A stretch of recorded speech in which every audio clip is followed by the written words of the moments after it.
And we do this every week. But the most important thing for you to know is that absolutely everybody's voice matters at the conversation. So this is a safe space for you and all who might see this. You belong here, you're welcome here, and your voice matters intimately to how the conversation proceeds. Thank you so much for joining us. If you're watching on Facebook, if you're watching on YouTube, I have some fantastic friends here tonight, and we're gonna get started right off the bat since I'm me and I'm running late like I always do.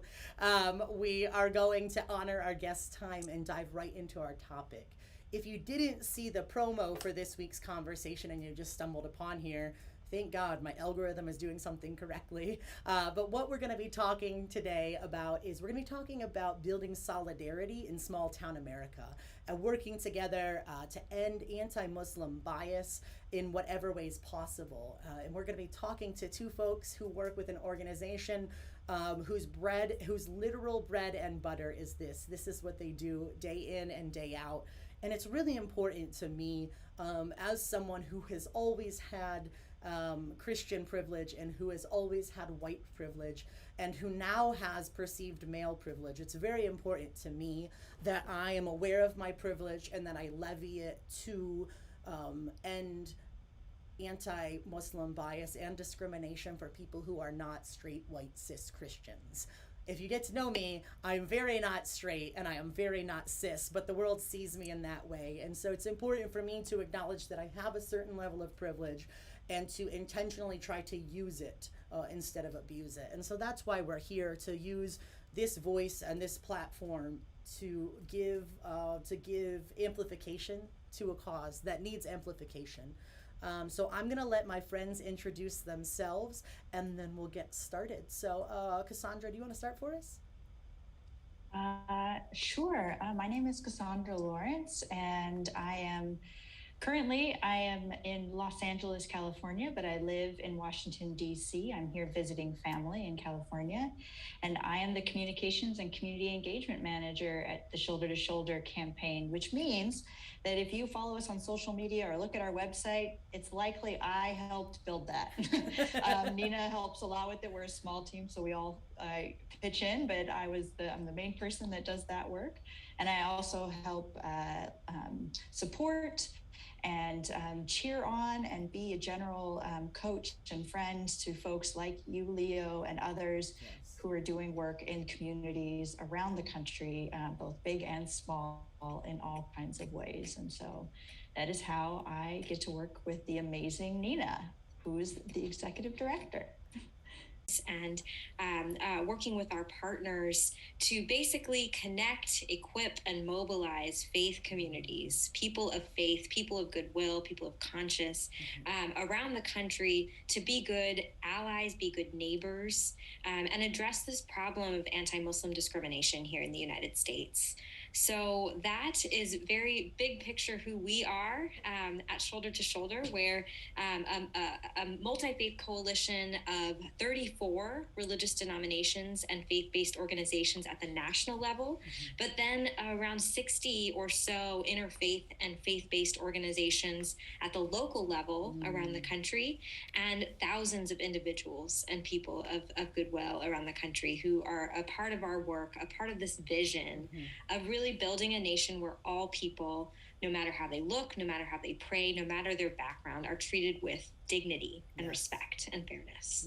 So that's a little of who we are. What brings us. I was so excited when you folks reached out to me.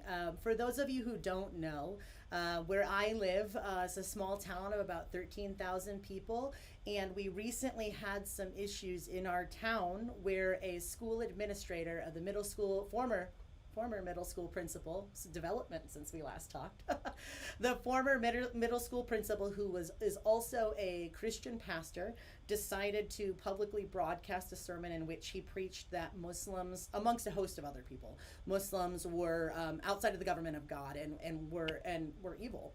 And for me, as someone who made a decided commitment a year and a half ago, I actually decided that I could not it is illogical to be passively interfaith. I had to consciously subvert my privilege in order to be interfaith.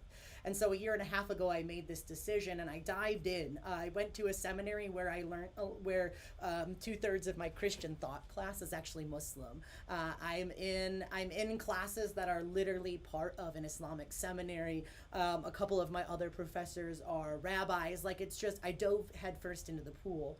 And as someone who has just been having this awakening about the ways in which others are marginalized, I could not be silent in the face of someone wielding positions of authority to harm our Muslim community.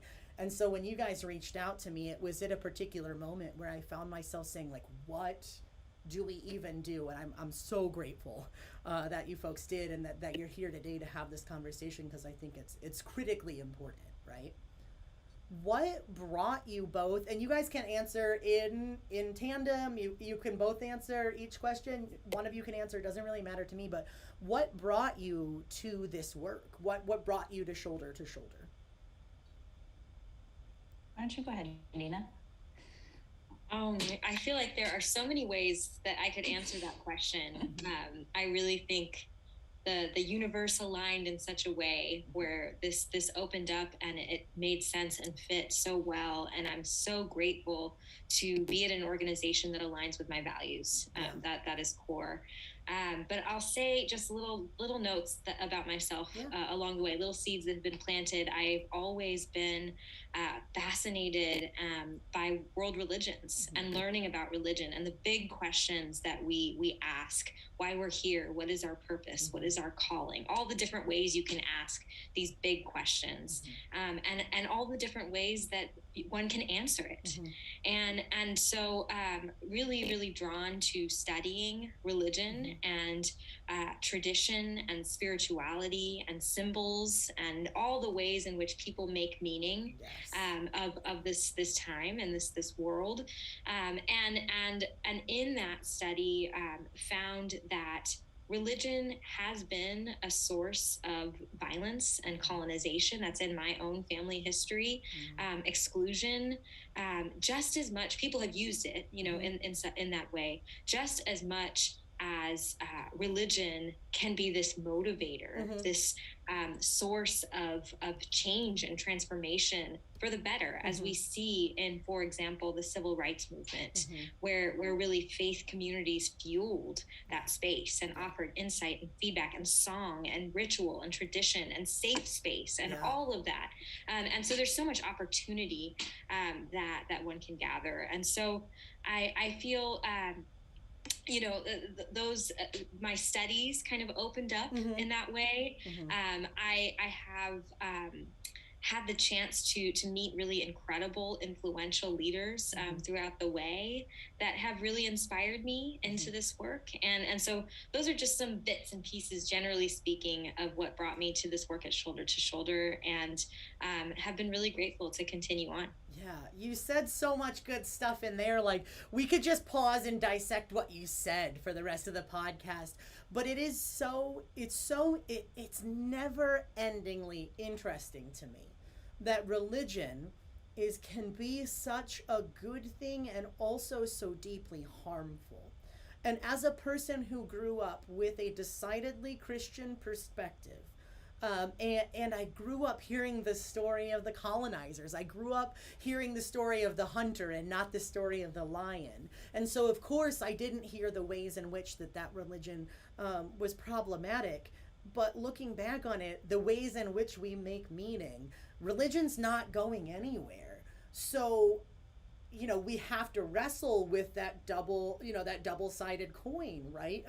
Of meaning making and value, and also sort of permission to cause violence. And I think that is kind of what brings us to the conversation we're having today. Cassandra, do you have any thoughts on that? I know you had to move for a second there while we were talking, but do you have any thoughts on kind of maybe why it's both and in terms of valuable and harmful? Yeah,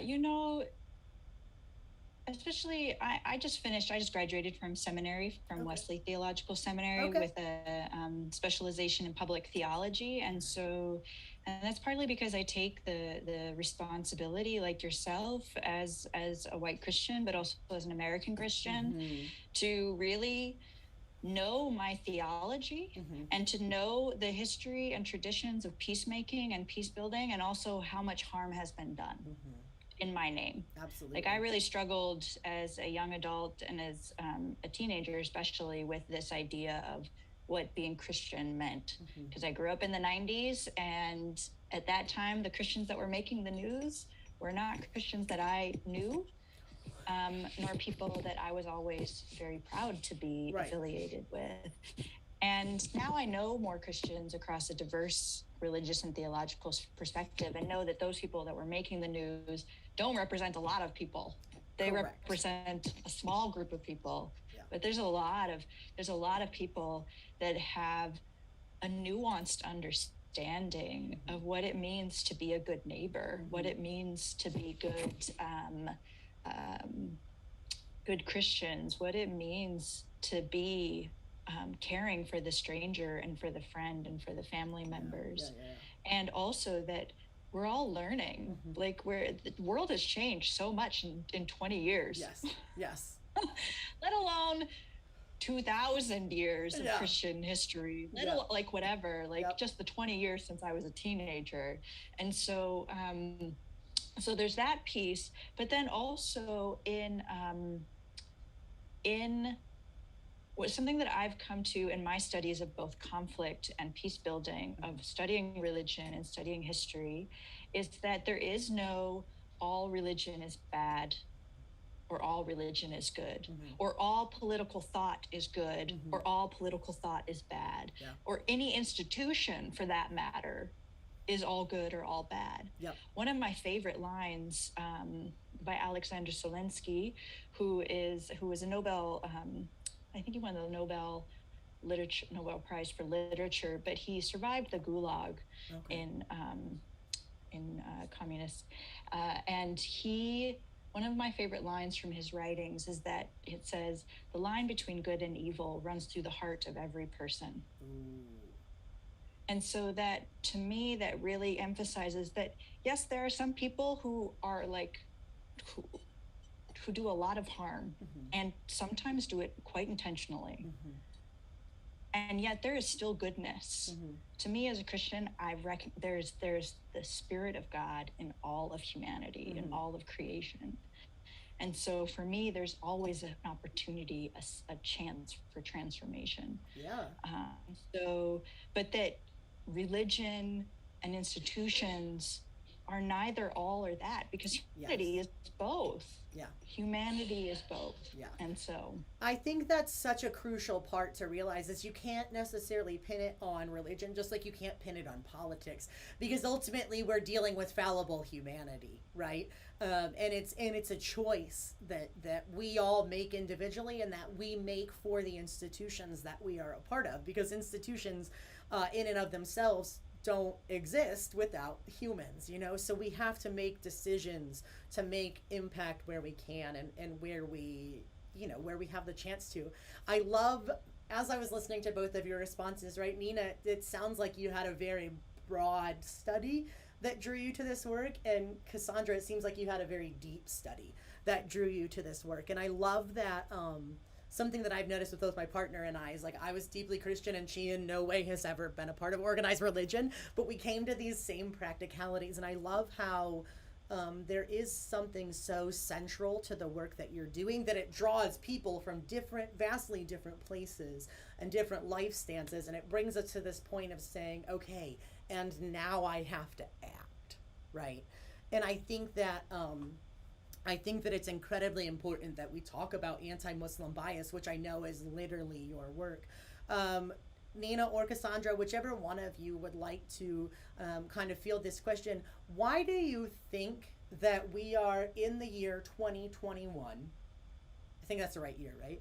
We're in the year 20. It feels like it's been a long decade this past year. I don't know if it's anybody else or just me. But why do you think we experience such anti-Muslim bias, particularly in America right now? Like, what do you think got us to the place where people want to live stream the shooting of a mosque?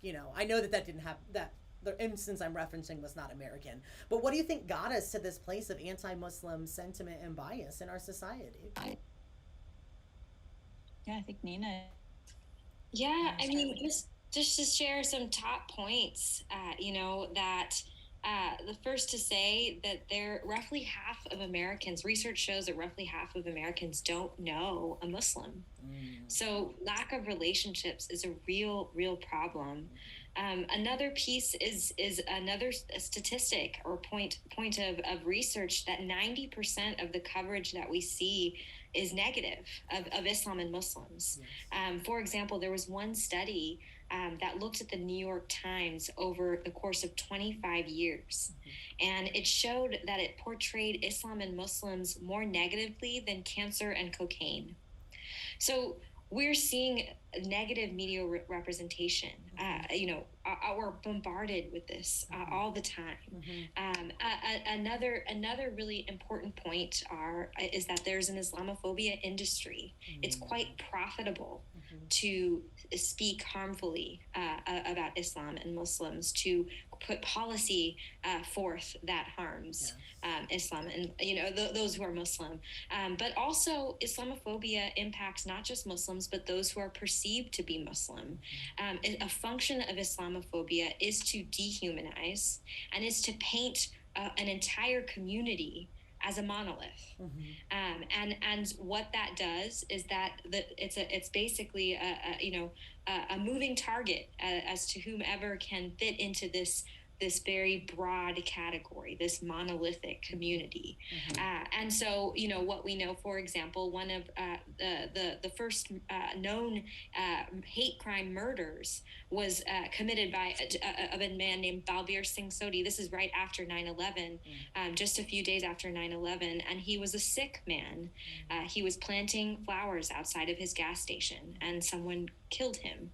And so this is really about life and death. This is impacting not just Muslims, those who are perceived to be Muslim. It's a dehumanizing campaign. We unfortunately see that the media is perpetuating a lot of negative portrayals. And then we're seeing, if there's no relationships, if one does not know a Muslim, it's very easy to fill that bucket and that vacuum with misinformation, with fear, and perpetuate it. Yeah, it would seem to me that there's so many coalescing sources of anti-Muslim bias stemming from the fact that people literally just don't know a Muslim, which is insane. Like, Islam is it's like the second biggest religion, right? Abrahamic religion. Like, how are we just not aware? But then also there's this double-edged sword where there's been so much anti-Muslim bias that who could blame the Islamic community for needing to be particularly insular in this moment? I think it's a perfect storm, really. Do you have any thoughts to add to that, Cassandra? Another piece that feeds this is also something that's sort of termed the Islamophobia industry. And so that there is a coordinated, strategic, and well-funded campaign that keeps us divided and afraid of each other, that keeps us making sure that we are strangers to one another. They have actually crowd tested the words and phrases that will make us the most afraid. And they make sure that those are the phrases that the politicians, those industries support, use. So then this Islamophobia industry crowd tests the words, gives to certain political candidates, gives them to certain media outlets, and then they spread it. And then it becomes a part of regular conversation, so much so that even folks who are opposed to that kind of movement start to use the language that was created by that. And so that it's not so shoulder to shoulder, we know that yes, it's a lack of relationships, and it's also that there is a deluge of negative coverage. There's a deluge of strategic work being done that's using some of the same channels we already know and are being publicized. We're seeing in in the trials for the January 6th insurrectionists. And so that those same channels that riled up those folks are some of the same channels that keep anti-Muslim discrimination and violence at the top of the line. Absolutely. And so that is something that's really very particular to the United States, but is also not exclusive to the United States because of our social media and because of how it works. So that a guy in was it Norway or Sweden, where Anders Breivik killed a bunch of kids at a summer camp. He cited American leaders who were talking about Muslims and refugees. And also the guy in New Zealand who broadcast his murders. Yeah. He also, so all these folks are using some of the same campaign that is located and based here in the United States. I think it's an incredibly accurate point to point out, because anti-Muslim bias certainly is not exclusively an American issue, but it is largely fueled by this sort of neo-patriotism that we see rising up, right? Which has certainly been stoked in the last, let's say, 6 years or so. I don't want to put a timetable on it, but it would seem that there was figures guaranteeing that this fire be continued to be stoked. I watched a documentary called Q, Into the Storm. It's on HBO, and it's about how the QAnon movement gained traction. And it actually was something that started before Donald Trump. It wasn't initially connected to him, at least that we know of. Who knows, right? But essentially what QAnon started on was this website called 8chan, and it's like a message board. And the premise is freedom of speech, right? You can say whatever you want. But my curiosity is, why is this distinctly American ideal of freedom of speech, why does it always devolve in our discourse to protecting hate speech that stokes violence, right? No one's claiming freedom of speech when someone wants to get up in public and read the call to prayer at a city council meeting. No one's defending freedom of speech then. But when we're talking about being able to be a white supremacist, we're going to fight for freedom of speech then. And I think that's what makes it a particularly American concern, because this American ideal of freedom of speech is being exported through the internet to other areas. I don't know, that's just a little side thought. There was literally no question mark there, which makes me a terrible host. But it was really interesting to watch that documentary. And I do wonder why it is that we would rather die on the altar of freedom of speech than the altar of liberty and justice for all. And I think that's kind of what brings us to the point where we need the work that Shoulder to Shoulder does. So Shoulder to Shoulder is an organization that's dedicated to ending anti-Muslim bias, discrimination. I hate to even use the phrase Islamophobia, because it's not fear, it's hatred. We need a different suffix, right? But what are some of the strategies that you folks have found to be effective in ending anti-Muslim bias and in sort of elevating the conversation around anti-Muslim sentiment? Because we're certainly up against a well-oiled machine that perpetuates Islamophobia. What's some of the stuff that you folks do or have found, both as an organization or personally, to kind of combat that? Sure, I'll start, and then Cassandra, please expand. Thinking about our organization and our mission and our work. What I mentioned earlier, we have these 3 buckets. We connect, we equip, and we mobilize. So with connecting, we create opportunities for people to connect. As simple as that.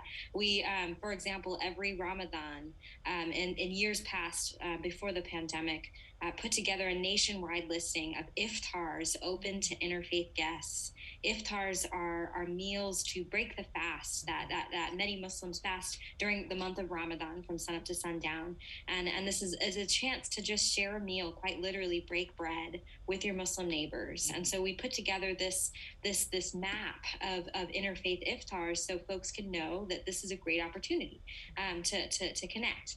Another way is we convene monthly calls for folks in our network to be able to touch base with other people who are working on this issue, who are thinking strategically, who are facing obstacles, and really unpack and think of each other as support and thought partners. Oftentimes people come to us looking for connections. They don't yet have relationships with folks that are thinking about this, or even folks within the Muslim community. So we might have some connections that we would share. So that's one of the first kind of big pieces of what we do. The second is to mobilize. So when there is a piece of legislation, policy to support or push back on, we might convene and share public statements, sign-on letters, visits to members of Congress. There's so many different ways in which we can mobilize our communities to be in solidarity, either at the national level or at the local level, and everything in between. And then finally, we equip. So that might be like workshops and webinars and toolkits and talking points. And one of the core pieces that we've been doing in the last 4 years is our faith over fear trainings. And these are 4-part trainings. The first is understanding our own selves and our motivations, what brings us to this work, who are our circles of influence, and whatnot, where are we situated within our communities. The second is understanding and contextualizing Islamophobia and anti-Muslim bigotry. What is anti-Muslim discrimination? How does it show itself, not just interpersonally, but in systems and structures? And really unpacking all of the many facets that we just talked about just now. Oftentimes people make the assumption that Islamophobia has to do with not knowing about Islam, and not making the connection that Islamophobia is quite literally a function of racism, and so making folks connect the dots there, helping folks connect the dots there, and then the third is messaging and communicating in a way that moves people. How do we talk about this without just throwing facts and data at people? How do we talk about this without reinforcing the myths and misperceptions, and making associations in the folk in our minds, as well as the folks that we're trying to speak to on this? What are best practices to move people along? And then finally, strategies. What can we do? What kind of programs have worked? What are some great ideas that others are putting into play? And let's make a plan, and what's my role in that? And how do I bring folks along with me? So that's like very generally speaking what we do in this work. I very much want to have you guys come to Olean and do a training. Like, that's my next big picture goal for this coming year. So we'll talk about that off screen, but I really look forward to the ability to push forward the dialogue. We have go ahead, sorry. Oh, I was going to say, I think one of the ways that we do our work, going back to your earlier point when you were talking about QAnon and freedom of speech and things, is that one of the ways that we look at how communication works to keep us divided from each other, that there becomes an us and them. And we are the good ones, they are the bad ones. And how communication works to help expand that circle so that the them becomes a part of the us is when we start to share what are our common ideals, what are our common experiences. And so when we talk about here in the United States, for example, the freedom of religion, what is this freedom of religion meant to do? It is meant to help protect religious groups who are who are smaller religious groups, quote unquote minority religious groups. Primarily that has been that has been Catholics, that has been Jews, that has been Muslims, that has been Baha'i, there's been most everybody who's not been Protestant Christian and so that when we talk about religious freedom, we talk about the ability for Muslims to be able to pray and not be afraid. And to be able to build a mosque and not have local jurisdictions throwing up these new rules about where communities can build and what kinds of communities. So like in Northern Virginia, there was a Islamic center that had a cemetery, and they were expanding the cemetery because the cemetery had become full, or that was going to become full. Bought a piece of property, and they had done all the permitting, but there were some who didn't want cemetery there, and so then some rules were changed, and those rules made it impossible for the cemetery to then open. And that was then shown through legal work done by groups like Muslim advocates to show that actually this is a rule that was made to target the Muslim community. And actually that rule is a violation of religious. And so there, in that way, we're looking at like, what are our common values? Like safety, the ability to pray or not pray without being threatened, the ability to go to school and not be bullied for what you wear. And so those are some of the common ideals that we work to help remind folks that this is how we expand that us to the them. That is perfect, because I have so many things I could say right now, but I'm going to start off by just sort of like explaining a little bit of what's been transpiring in my town. In the past, at the school board meeting the past week, we're in week 12 of protests since the former principal delivered his anti-Muslim sermon, amongst other people groups. But we're in week 12 of protests since then, and back in week 11, a whole cohort of true patriots came to the school board meeting.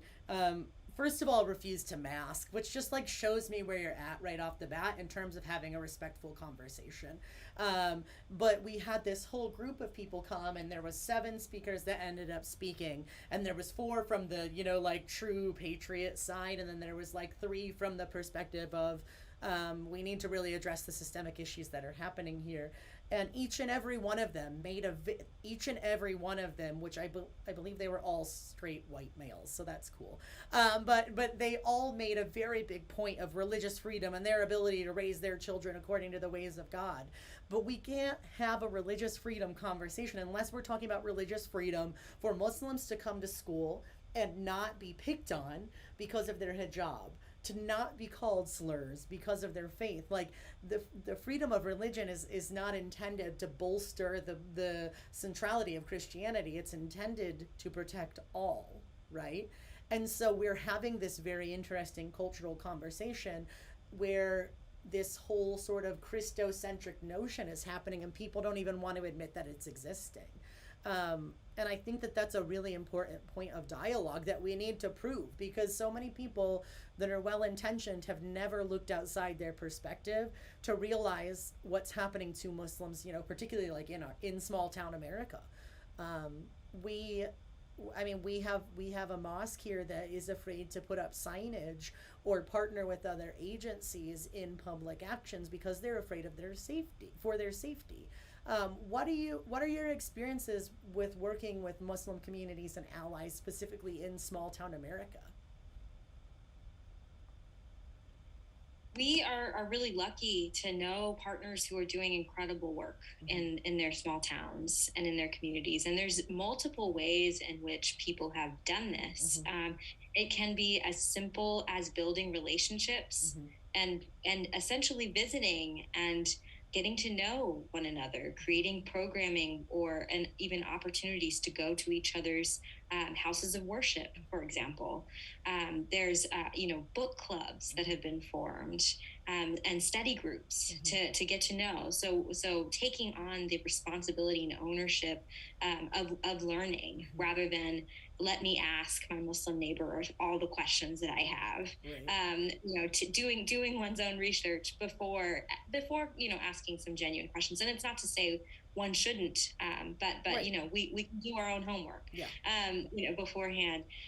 There's been really amazing, for example, messaging campaigns where folks have put out signs on their lawn signs, as simple as that, and creating, as Cassandra said, a new narrative that of us and who us is in our space, and really naming that identity and naming what we share. We share so much in common when we live in the same neighborhood. We go to the same grocery stores. We, root for the same sports teams, perhaps, or there's so many different ways in which we connect, and how can we apply that in new ways? What are the values that we hold dear, and what are the values that our neighbors hold dear? And I'm imagining a lot of overlap. We all want our kids to be safe and to thrive. We all want access to clean water, all the different resources that we are so privileged to have. There's so much. So how can we essentially expand our notion of community? And there's been really great efforts.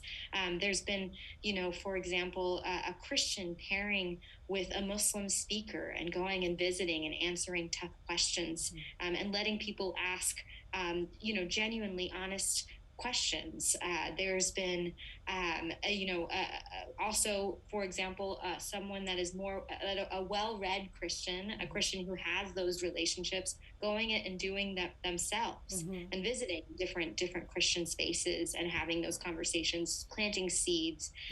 Also, with the knowledge that one small step is an incredible step, and not necessarily taking on the weight of having to move everyone in that one event.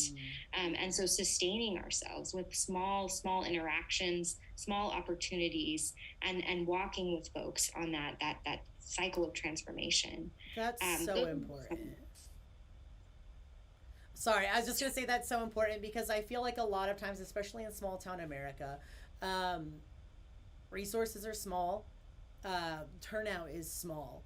Morale can take a real hit when you promote an event with all you've got and you get 10 people to show up. You know what I mean? And so I think it's important that folks realize the value of those interactions, be them as big or small. You know what I mean?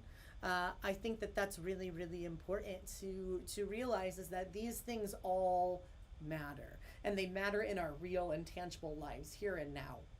It's really easy to dismiss something my town does, because we're in Western New York and we're real small. They're like, oh, that's a New York City issue. Like, we don't want any of your city legislation. We don't want any of your city ideas.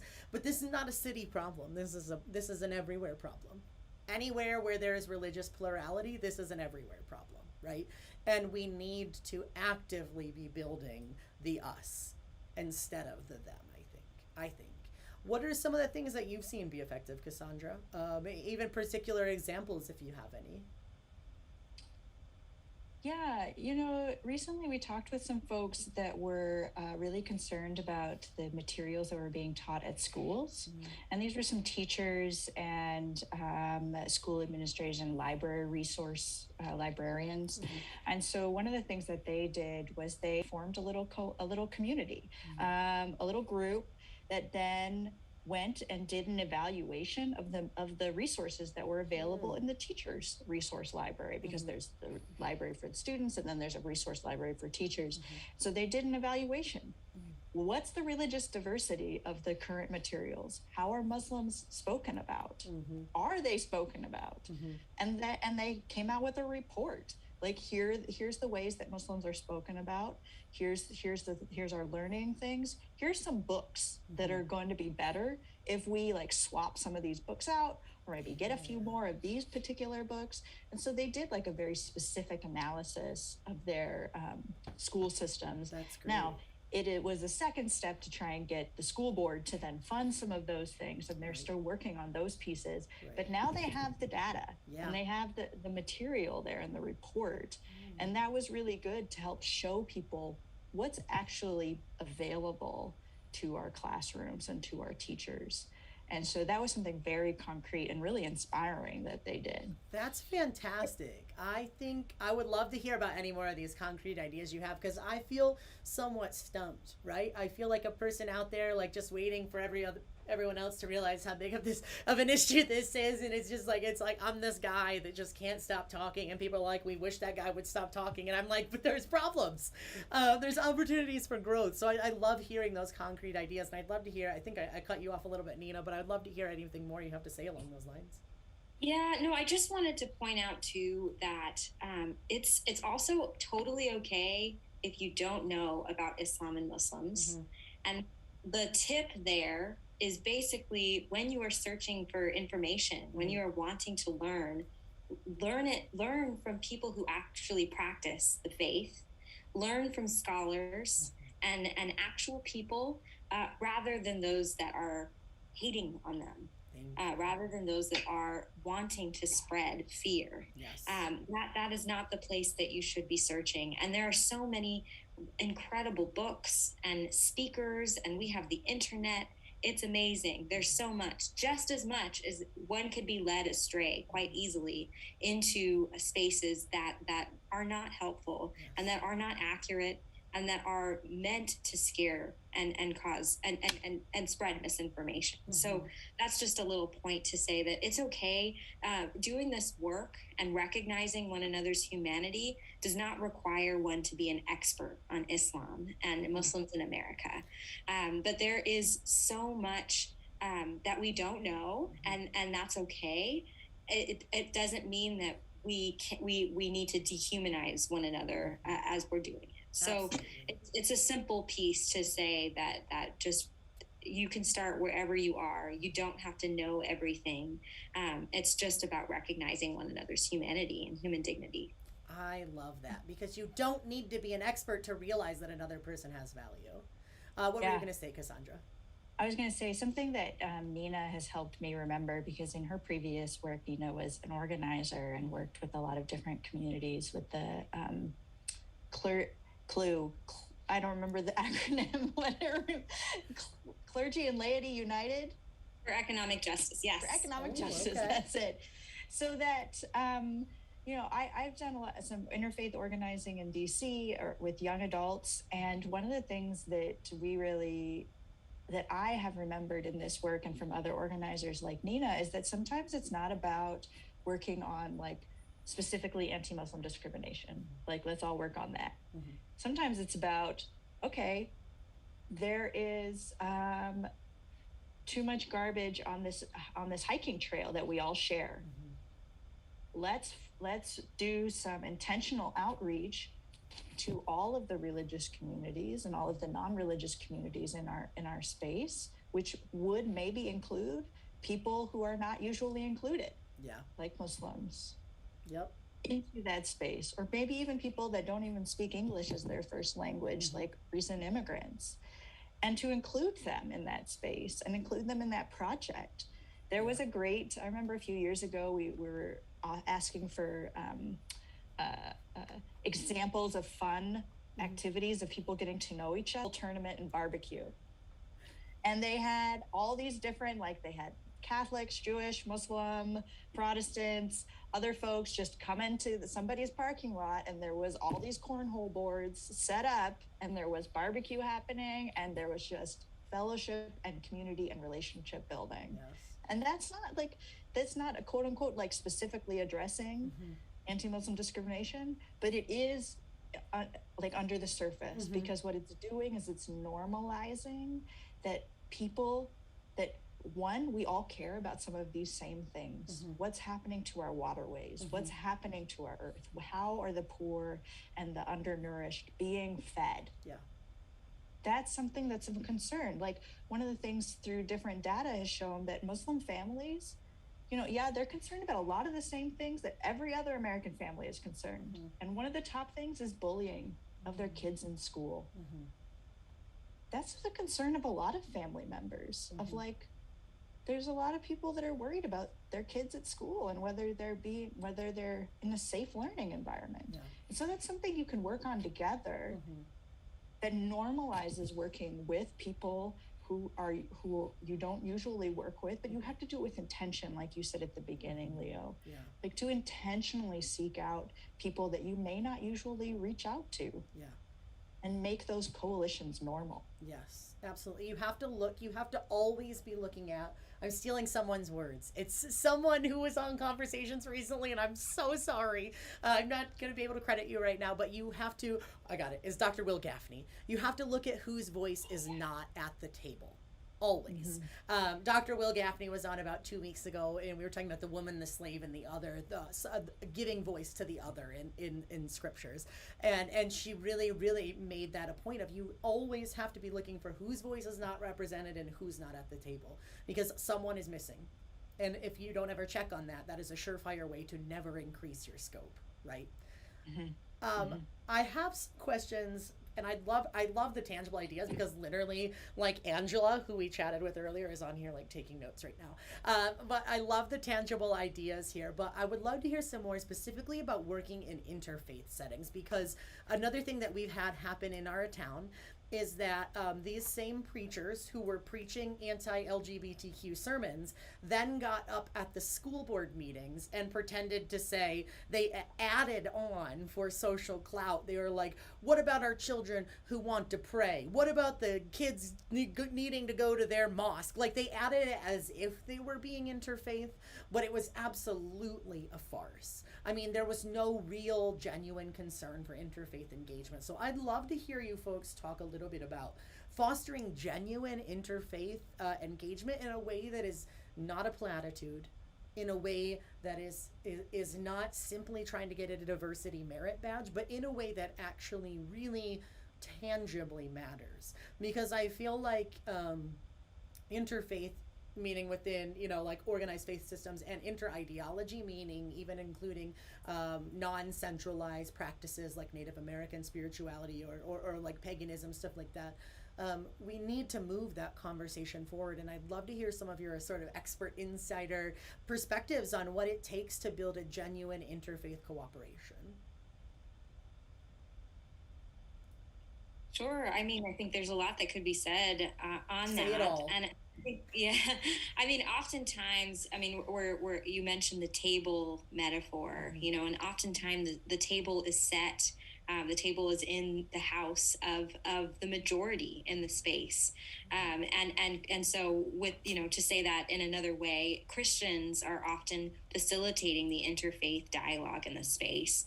And I think what would be a great step, and not to say that that's bad, but it's also to say that a shift partnership, to shift leadership, to allow for one another to facilitate, to set the table, to set the agenda, and to do so in a way that's collaborative and truly collaborative.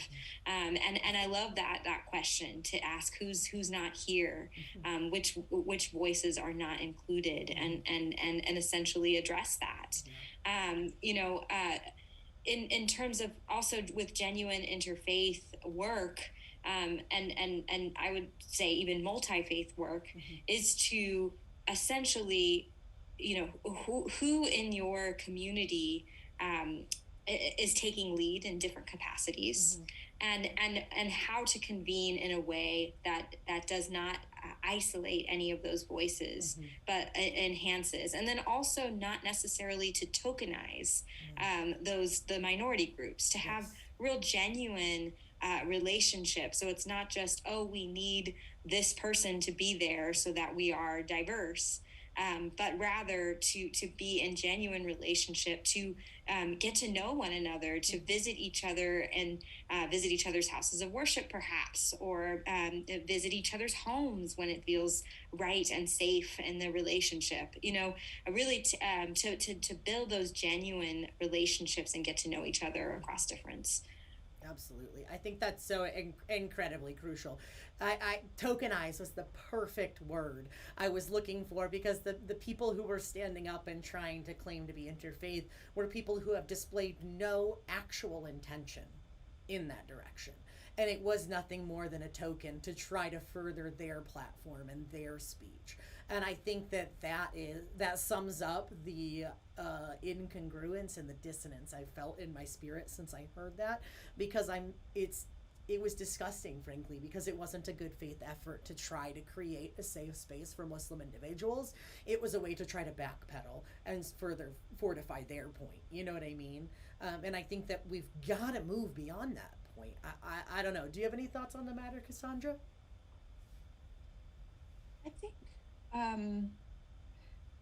there's a woman that we've worked with earlier this year, Deepa Iyer from the Building Movement Project. Okay. And something that she really works on, in addition to many other things, is understanding the social change ecosphere. So understanding that there are many roles. There are many roles to in our communities that we have.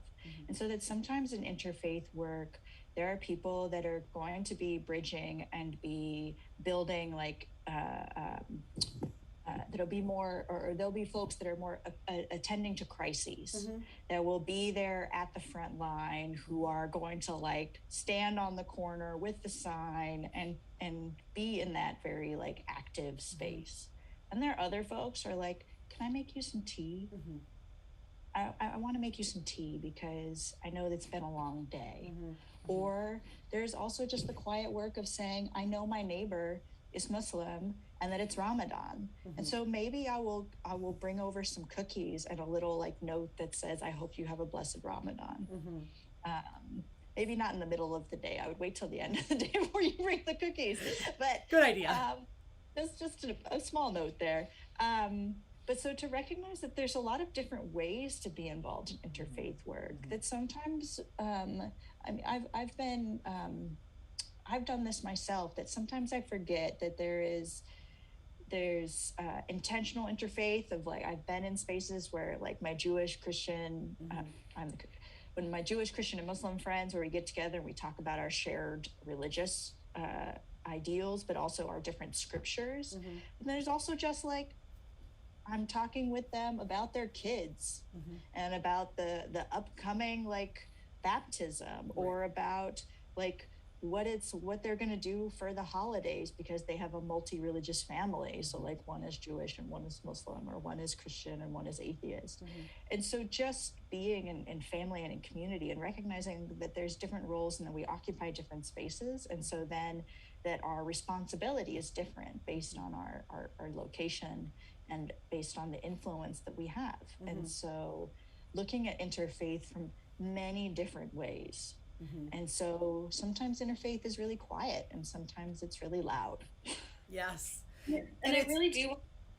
Oh, just to quickly say, I want to go back to the point that Cassandra made earlier too, and to say that there are so many things that we can work together on that doesn't have to necessarily be explicitly interfaith, but is implicit, you know, in the sense, for example, a food drive, a blood drive.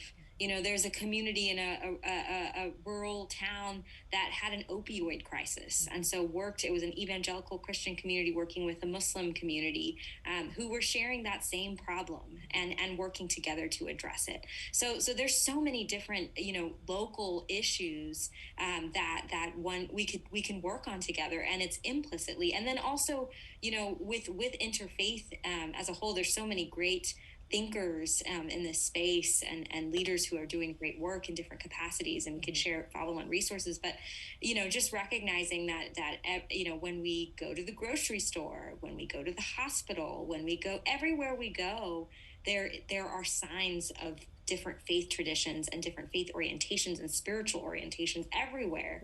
And we're doing it every single day, all the time. Yes. And so yeah, I just wanted to throw that out there as well. No, that's great. Thank you. Throw it all out there. Like I said before, say all the things. So this is a great moment. Given where we're at the conversation, I would love to take a chance to sort of announce something that we've got going on here in Olean. And it was largely inspired by the conversations that we've had with you folks. But I recently wrote a grant for a project called There Is No Them, There Is Only Us. And so when you started using that language earlier, Angela was on here, and I was like, ooh, because she knows what's up. We've been working on this for a while. I don't know if I got the grant yet, but we did have a very big, very gay Halloween Christmas party. And the gays pulled together to be able to have about $300 to use to launch this campaign. So we have a petition, which I'll drop in the comments. It's on change.org, but it's actually more of a declaration that folks can sign on to, which are the underlying ideas that there is no them, there is only us. And, you know, we're all here in this space right now, and we need to stop the division. So folks can sign the declaration on change.org, and they can actually come get, I have 250 flyers. I don't know, I need 250 places to put them, but we have 250 flyers with the message, just there is no them, there is only us. And we're working together on a couple other activities to bring that together, but it was largely inspired by, you know, the conversations that we've had with Shoulder to Shoulder. So for folks who are watching this and want to get involved in the There Is No Them, There Is Only Us movement, you can stop by WT Hair to pick up a poster. You can DM me and I'll get you one.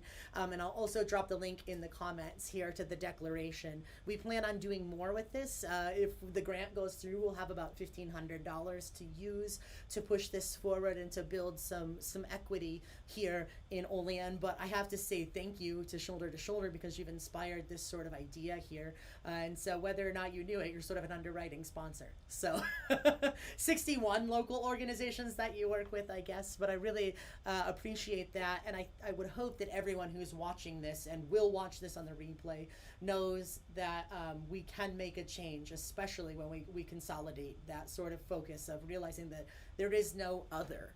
There is only us. And so we're going to work on that. I would love to honor you folks' time and let you off here in just a few seconds. So I have just 2 questions left to ask you. The last one is easy because it's just your contact information, but I'd love for both of you to answer this first one. If there is folks who are just tuning in or folks who can only watch for 5 minutes, right? What is the one thing or the small group of things that you would want folks to take away from this conversation? So whoever wants to go first, whoever thinks faster on their feet, you can dive in. And you know, I just like to ask small bite-sized questions. So if there's one thing that you would want folks to know to take away from this conversation, both from a shoulder-to-shoulder perspective and a personal perspective as people who are living the work, what would you want folks to take away from this conversation?